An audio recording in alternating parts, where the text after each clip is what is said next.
This is a Friedtanzer from Awards Radar, and I'm so thrilled to be speaking with Michael Zegen about The Marvelous Mrs. Maisel. How are you, Michael? I'm great. I'm great. How are you doing? Good, good. This show is quite the experience. What is it like to be a part of the whole thing? Uh, I just feel really lucky. Um, I've been in this business for a while now, and I've done a lot of really great shows, really cool shows. But this was my favorite, and I knew it from the get-go that this was something special from the minute I read the script. And I mean, these days when a lot of shows don't even make it to one season, let alone five. I just feel really fortunate. What do you relate to most about Joel? Um, he lives in New York. I mean, there's really I don't. A lot of people ask that, and I don't really. Um, it's hard to compare myself to him because I honestly think we're very different people. We have different jobs, different aspirations. Um, a lot of people say, "Oh, are your parents like Joel's parents?" And they're not. Maybe to some degree a little bit, but really not very similar at all. But I do admire his drive.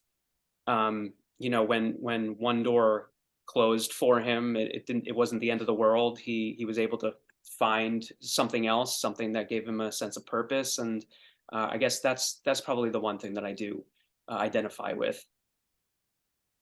I know you've done other period work, like as Bugsy Siegel in Boardwalk Empire, etc.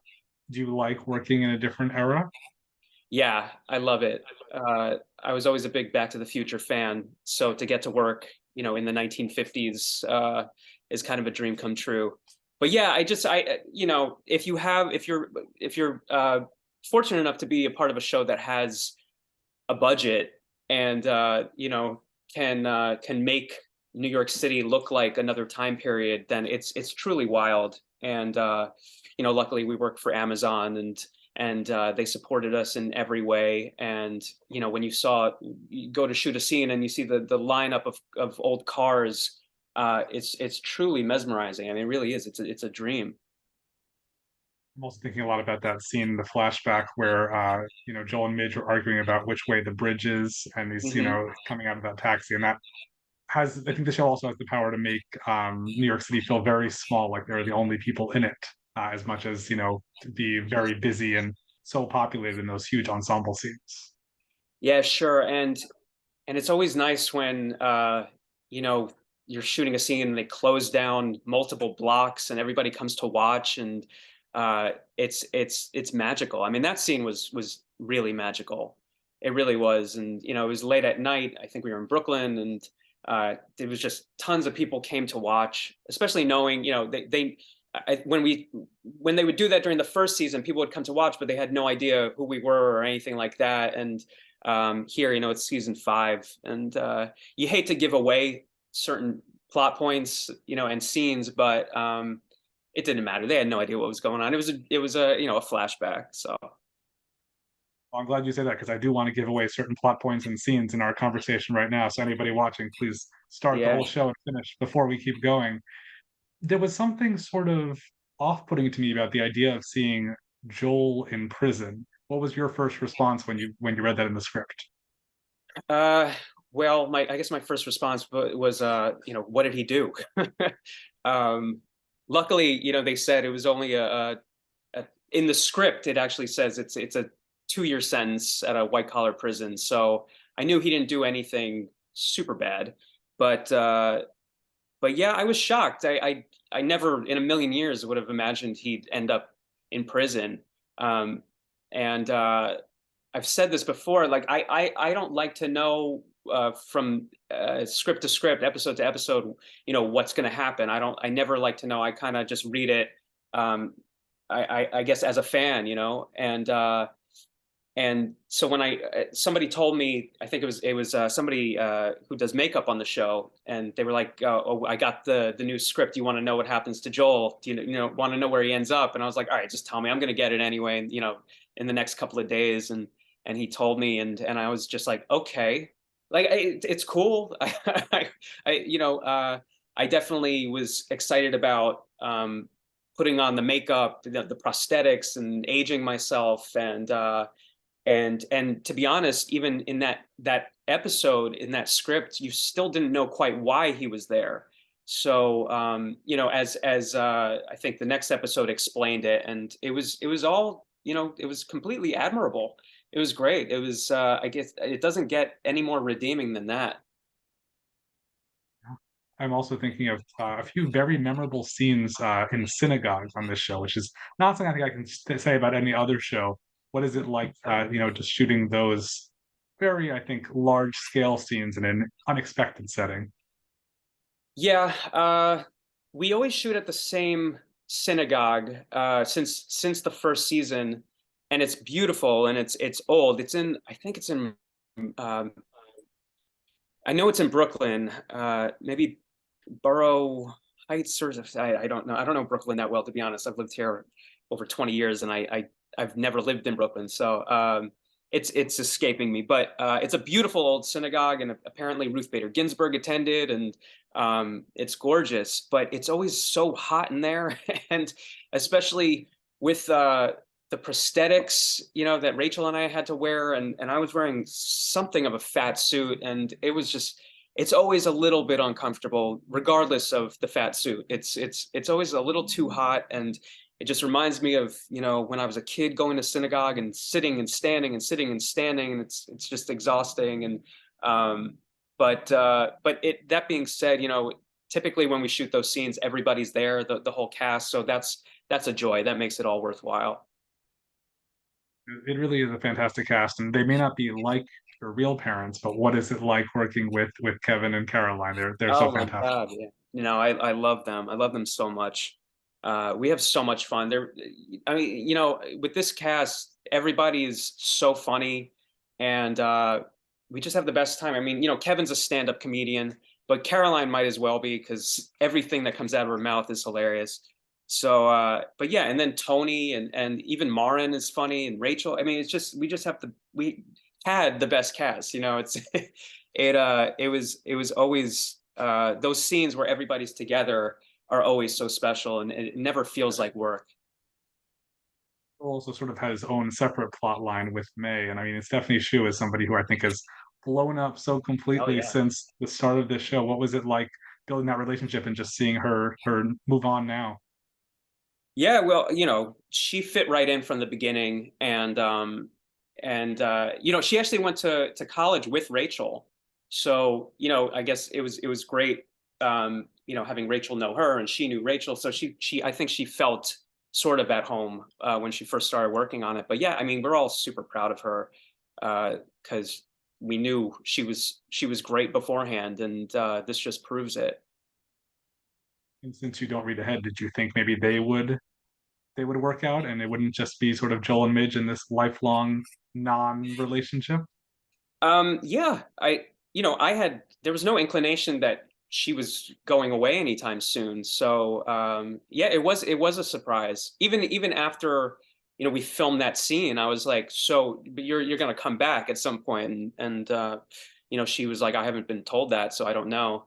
And so yeah, it was a surprise, but I think it was important for her character, to kind of end it on her own terms. And she wanted to be a doctor, and it was going to be very hard to be a doctor, especially in those days, being pregnant. So yeah, I thought it was, like I said, I thought it was important that she ended it on her own terms. But yeah, it was shocking. It really was. I had no idea that was coming. From such a large cast, is there anybody you feel like you didn't get a chance to work with all that much, would have liked to share more scenes with? Probably Luke Kirby. I think the one of the only scenes we ever got to do together was in the first episode, when Joel takes Midge to one of his shows, and introduces her to him, and or introduces him to her, introduces her to his stand up. But yeah, I would have loved to do more scenes with Luke, because we're friends, and it would have been a lot of fun. But he was always around. He was always around. but to actually have more Joel and Lenny scenes, I think that would have been pretty cool. You get recognized a lot as Joel, and is that a good thing? And do people like you, or are they not always so happy with you? Um, it used to be worse. It's gotten better over the last few years. But yeah, yeah, I do get recognized a lot, and it's fun. I mean, it's, they call me Joel. I'll be walking down the street and I hear somebody scream Joel, and I've been called worse things. Um, so I don't hate it in the least. I think it's great. It just means that they're fans of the show, and they're excited. I'm excited to say hi. So yeah, it's not. I'm not ashamed of it or anything like that. I love it. I love meeting fans. This isn't the first time I've seen you, and before I actually even looked back at your credits, as soon as I knew I was talking to you, I was like, I pictured you saying, "You did this to me," from as Damien and Rescue Me. What is it Oh, like? oh yeah, right. That is such. I mean, that show is very smart and very funny, but I don't think it could be more different from this one. No, no, it's yeah, they're very different. Although that was such a great show too, and I owe Dennis Leary a lot of credit because he took a chance on me. I mean, I didn't, I had no resume whatsoever, and he liked me, and from my this little audition I had, and kept writing me in, and so yeah, I mean, I learned so much from him and from everyone on that show. Just even little technical things, just in terms of hitting your mark or continuity, so it was, yes, it's very different shows. That was more of a boys club. This is more of a girls club, um and but both shot in New York, and they were both exciting in their own way. There's another cast member in common, though I don't feel like you interacted with him very much either on this show or that show, and that's John Skirty. I didn't know. Yeah, I had a few scenes with John in this season, and yeah, and obviously in Rescue Me. Yeah, no, he's one of the best actors I've ever worked with. He's so talented, and and he was great. And when I found out he was doing the show, I was so excited. And I had nothing to do with it. I didn't know he was up for anything. We kind of lost touch, but to see him again, we were able to catch up. And he also did a play that my friend wrote right before COVID, so I saw him in that. But yeah, no, he's fantastic. I love John. So what's next for you? Um, well, I just did. I I think I'm allowed to talk about it. The new Penguin show for HBO. Batman Penguin with Colin Farrell. So I just finished that, and yeah, and I got a few things lined up, and we'll see what happens with all these strikes going on, or potential strikes going on. So yeah, and I'd love to do more theater. I don't know. I don't really know. I want to travel, but yeah, just did that, and I think that's going to be really exciting.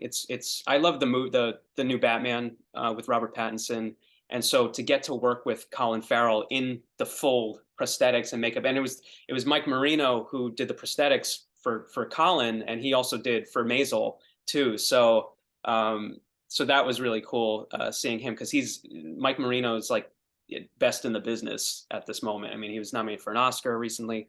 But getting to work with Colin I mean, that was a dream. He's at the top of his game. He's one of the best actors out there, and I had this very big scene with him, and it was just me and him for 2 days, and he never once dropped a line. He never once forgot a line. So he is a consummate professional, and I guess I'm not, but I did my best. But he was so good, and yeah, it was really something special. Awesome. Well, that sounds great. I'm looking forward to seeing that, and wish you plenty of luck with everything in Uh, the future. Thank you so much.